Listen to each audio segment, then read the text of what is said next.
So for me, this is twofold. The first is the topical focus. I'm very interested in transformation processes. So from a topical focus, that was just something that aligns with my goals, that we learn more about transformation. And that links then to the secondary goal that we do that through a diverse lens. I think looking from different perspectives for me is a learning experience. And this is what I hoped to get out of that post program. So that's a very important thing.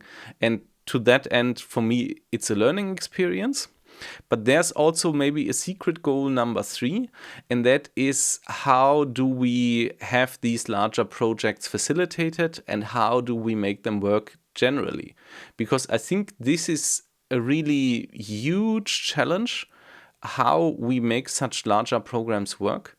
And academia is not really good at that. So when I look back at my career, let's say a decade ago, when I got the first glimpse of these larger projects, I think they were way more isolated in their different parts, and they were way less connected and way more opportunistic than projects are today.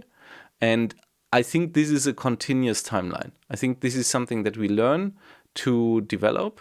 And this is, for me, on a meta level, quite relevant how we learn this. Of course, strongly biased, but I can give 2 examples. The first is academia as such. And there I can just name Leuphana University, because I wouldn't have believed to ever work in an environment that is like that. And the system is currently very strained, not only because of the crisis, but I think generally we are at the edge of a wave breaking, and people often confuse the global dynamics and also the, let's say, general academic hassles when it comes to paperwork and other problems that we face with what is specific for the institution. And for me, Leuphana is an example of a place that was greatly transformed and that is very positive as an environment for me, and that creates less inequalities. And this is how I would see the sustainability aspect in the whole thing. Another thing is truly Lüneburg 2030 plus, because I think this is a project that actually showcases for me how sustainability transformation works. So this is long term. You can't put your finger on really where it got moved. It's like uncountable aspects of where people invested their time and their energy, and it didn't reach an endpoint yet. I think it's a really positive standing. It's, for me, the best example I know of where we had a sustainability transformation and we haven't reached an endpoint yet. I think it will go on, but it's already impressive what it reached. It created continuity for the faculty. It created a real kind of showcase for the university, for academia as such, but it also changed the city and its environment and surrounding. And that's, for me, and with environment, I don't mean the environment, I mean the whole social dimension and the interactions between people. So that is really something that got completely transformed, and this transformation, I feel, will go on. And of course, if you would need to name one person where it goes back to, it would be Daniel Lang. But I think it was countless individuals that invested their energy into it, and that makes it, for me, like a true sustainability transformation. I mean, holding on to the 2030 plus would certainly make it easier, because like I personally don't like to think about such big things, because I feel I cannot change them. Or if I can change them, then only really on a time scale of 10, 20 years. And then it almost creates some sort of a debt or burden to continuously think about it and to think like how we achieve these big changes. And I think this almost creates a conundrum in sustainability science, that people strive for these big changes and that makes them feel bad because it didn't happen yet. If you would ask me then how I would imagine how I think the future ought to be, then I would say, obviously, we would have less inequalities, and it would still be difficult to get rid of them. But I think the changes that we are looking for are so radical that we can't even imagine how this would look like in 20 years. Because look back 20 years, and the changes were tremendous. And we are at an exponential pace. So in 20 years, we will look at way more challenges, but also, I think, solutions than we looked at 20 years ago. So many things will be solved. New problems might emerge. I hope we overcome our inequalities. That would be really important.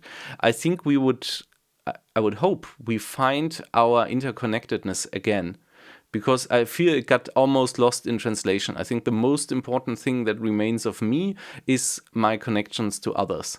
And the system works strongly against that. So this needs to change. I think this is something that creates a lot of unhappiness, also creates inequalities, and this, what almost like on a societal scale shows us off balance, needs to change.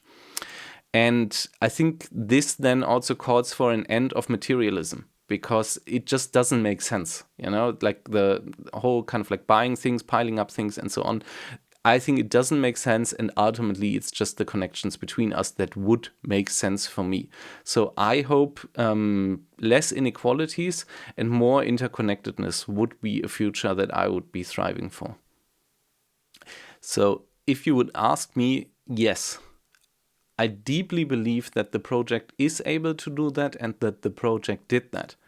But if you ask for a reward right now, for the dopamine kick of people cheering and saying this worked fantastically, I think this is again a difficult line of thinking. Because again, it creates this expectation and this almost debt in our brains that we think we should have this instant reward. And I think this is not how it works. I see such a project more like a stone that you throw into a pond.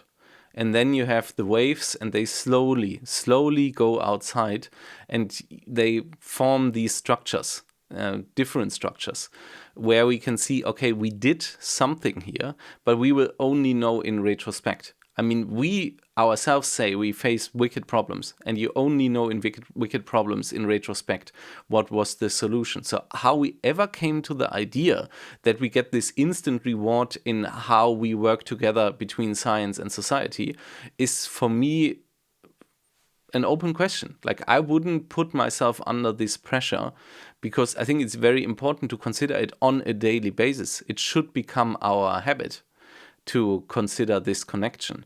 But on the other end, we shouldn't evaluate ourselves. We shouldn't put up this pressure endlessly on ourselves to always ask this question. It's very important that our whole mode of research is conducted in a sense that resolves around this question, but we shouldn't endlessly measure it.